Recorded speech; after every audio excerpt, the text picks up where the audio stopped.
Imaginez une nuit sans pareille. Levez les yeux, non pas vers le voile laiteux et familier de notre Voie lactée, mais vers un ciel sculpté, ordonné. Des étoiles, des milliards de soleils, ne scintillent plus au hasard, mais tracent des arabesques parfaites, des spirales régulières, des architectures célestes d'une symétrie ahurissante. Ce ne sont plus des points éparpillés dans l'infini, mais les pixels d'une toile cosmique gigantesque, peinte non pas par les forces aveugles de la nature, mais par une conscience, une intelligence à l'échelle galactique. Vous contemplez alors le chef-d'œuvre d'un architecte galactique, une civilisation qui a dompté l'univers, non pas une planète, non pas un système, mais la galaxie entière, la transformant en sa propre machine, son propre jardin, son propre instrument symphonique. C'est le rêve, ou peut-être le cauchemar, d'une civilisation de type 3 sur l'échelle de Kardashev, dont l'existence même redéfinit notre conception de la puissance et de la place de l'humanité dans ce vaste cosmos. Comment une telle prouesse serait-elle même envisageable ? La physique, telle que nous la connaissons, nous offre des pistes vertigineuses. Pensez à l'énergie. Notre Soleil, cette fournaise nucléaire qui éclaire nos jours, libère une puissance phénoménale. Mais ce n'est qu'une goutte d'eau dans l'océan cosmique. Une civilisation architecte galactique, un type 3 sur l'échelle de Kardashev, ne se contenterait pas de l'énergie d'une étoile, ni même de milliers. Elle viserait la source la plus prodigieuse d'énergie de l'univers, le quasar. Imaginez une sphère de Dyson, non pas autour d'un simple soleil, mais autour d'un quasar, ce cœur incandescent d'une galaxie lointaine, alimenté par un trou noir supermassif dévorant la matière. L'énergie libérée par un quasar est des milliers de milliards de fois celle de notre Soleil.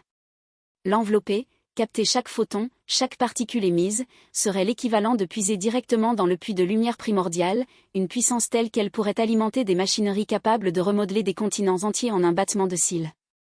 Mais l'énergie n'est qu'un début. L'architecte galactique manipulerait la matière elle-même. Les étoiles, ces géants de gaz et de plasma, sont loin d'être statiques. Elles se déplacent, sous l'influence gravitationnelle de leur galaxie, certes, mais lentement, sur des millions d'années. Pour une civilisation de cette envergure, le temps n'aurait plus la même signification. Il concevrait des moteurs stellaires, des propulseurs gigantesques capables d'utiliser la pression de radiation intense d'une étoile, ou de canaliser son propre vent stellaire, pour la pousser délicatement, ou brutalement, dans la direction souhaitée. Imaginez un souffle cosmique, un vent d'une force inimaginable, poussant des soleils comme de simples bulles dans l'eau. Pour nous, c'est de la science-fiction, mais pour eux, c'est de l'ingénierie appliquée. Ces moteurs stellaires, par exemple, pourrait être basé sur le concept du propulseur Shkadov, une sorte d'immense miroir géant placé d'un côté d'une étoile pour réfléchir sa lumière, créant une poussée infime mais constante. À l'échelle galactique, on parlerait de miroirs de la taille de systèmes solaires, ou de réseaux complexes de lentilles gravitationnelles, de champs magnétiques surpuissants capables d'interagir avec le plasma stellaire. Ou encore, des technologies exploitant la gravité, ce tissu même de l'espace-temps. Peut-être des manipulations des forces de marée, ou même des distorsions localisées de l'espace-temps, pour orienter le cours des étoiles. Pensez à un sculpteur d'une précision infinie, maniant non pas de l'argile, mais des soleils, des nébuleuses entières, remodelant les bras spiraux de la Voie lactée pour créer des symphonies de lumière. L'objectif ? L'orchestration. Créer des autoroutes stellaires pour un voyage intergalactique sans précédent, ou regrouper des étoiles. Pour optimiser la collecte d'énergie. Peut-être même construire des habitats artificiels monumentaux, des mondes coques enveloppant des systèmes stellaires entiers, des environnements vivables pour des milliards d'individus, où chaque astre a sa fonction, sa place dans une harmonie mécanique parfaite. C'est l'ultime projet de terraformation, non pas d'une planète, mais d'une galaxie. Chaque pulsion stellaire, chaque éclat de supernova serait orchestré, non pas par le chaos cosmique, mais par la volonté d'une entité à l'intelligence insondable. Si une telle civilisation existait, comment pourrions-nous, pauvres observateurs depuis notre petite planète bleue, en percevoir les traces ? Leur œuvre ne serait pas discrète.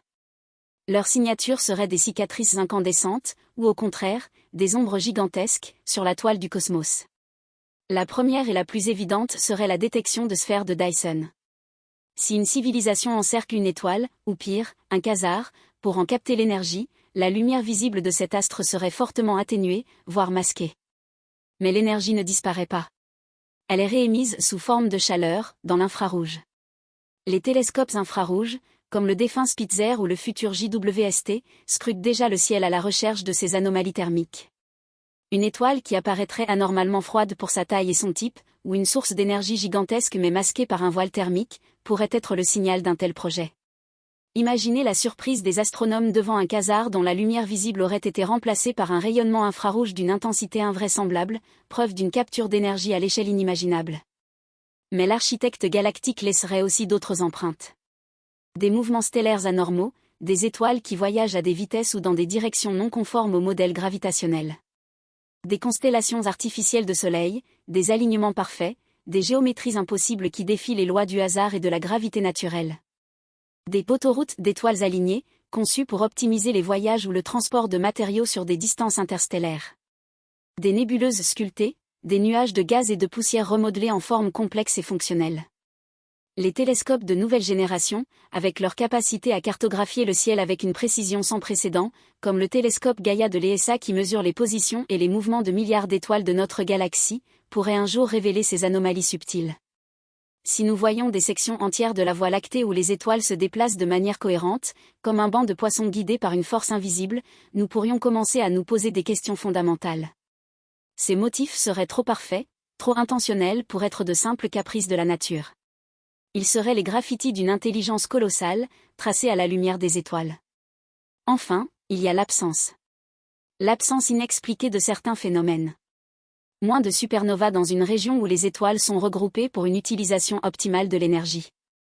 Ou au contraire, des supernovas orchestrées, utilisées comme source d'énergie ou comme balises à des fins inconnues. Le silence radio total dans une région riche en étoiles, ou des émissions radio d'une complexité mathématique ahurissante, des signaux qui ne seraient pas des bruits de fond cosmiques, mais des messages codés, des chants d'une machine galactique en plein fonctionnement. Chaque observation inhabituelle, chaque divergence par rapport aux modèles attendus, devient alors un indice potentiel, un murmure lointain de l'architecte. Face à une telle vision, une question nous taraude, comme une étoile solitaire dans le vide abyssal, où sont-ils? Le silence radio de l'univers est assourdissant.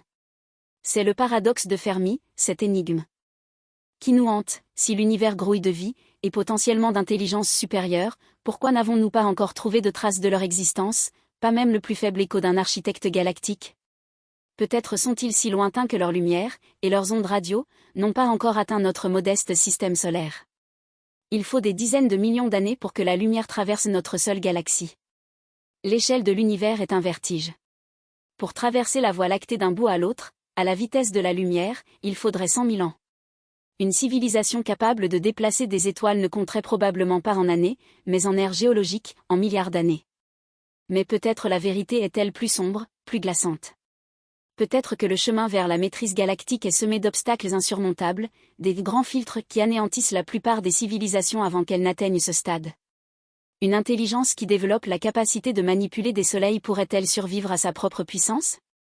La destruction de son propre environnement, des guerres interstellaires d'une ampleur inimaginable, ou la simple usure du temps sur des échelles cosmiques, pourrait être la fin de ces empires stellaires. Ou alors, peut-être, sont-ils si avancés que leurs motivations, leurs objectifs, leurs modes d'existence sont devenus totalement incompréhensibles pour nous. Comme des fourmis sur le sol d'une cathédrale ne pourraient pas comprendre le projet de l'architecte humain, nous pourrions être incapables de percevoir la majesté et la complexité d'une civilisation de type 3. Leurs œuvres pourraient être si subtiles, si intégrées à la texture même de l'espace-temps, que nous les prendrions pour des phénomènes naturels. Imaginez que la Voie lactée que nous admirons chaque nuit, avec ses bras spiraux élégants, soit déjà, à une échelle que nous ne comprenons pas, une œuvre d'art, une machine, un jardin conçu par une entité que nous n'avons même pas la capacité de nommer. Le simple fait d'y penser est un frisson qui parcourt l'échine, une humilité qui nous rappelle la fragilité de notre propre perception, et l'immensité de ce qui pourrait nous échapper. L'univers, mes amis, est une toile infinie, un mystère sans fin. Chaque étoile est une énigme, chaque galaxie un continent inexploré de possibilités. Que l'architecte galactique soit une réalité ou une pure spéculation, cette idée nous pousse à regarder le ciel non plus seulement comme un tableau, mais comme un livre ouvert, un livre dont nous n'avons encore déchiffré que les toutes premières pages. Elle nous invite à l'humilité face à l'immensité, et à l'émerveillement devant le potentiel de l'intelligence et de l'ingéniosité. Elle nous rappelle que l'astronomie n'est pas seulement une science des chiffres et des distances, mais une quête de sens, une interrogation perpétuelle sur notre place et notre rôle dans ce grand spectacle cosmique. Alors, la prochaine fois que vous lèverez les yeux vers le velours constellé de la nuit, demandez-vous, sommes-nous seuls à contempler ces étoiles? Ou existe-t-il, au-delà de notre horizon, des bâtisseurs de galaxies, des artistes de l'infiniment grand, dont l'œuvre dépasse notre entendement? Le voyage ne fait que commencer. Pour ne rien manquer de nos explorations des confins de l'univers, pour continuer à percer les mystères des nébuleuses scintillantes et des trous noirs voraces, n'oubliez pas de vous abonner à notre chaîne et d'activer la petite cloche. Partagez vos pensées dans les commentaires. Pensez-vous que des architectes galactiques puissent exister? Comment imagineriez-vous une Voie lactée transformée? Votre vision nous intéresse. Ensemble, continuons ce voyage vers les étoiles.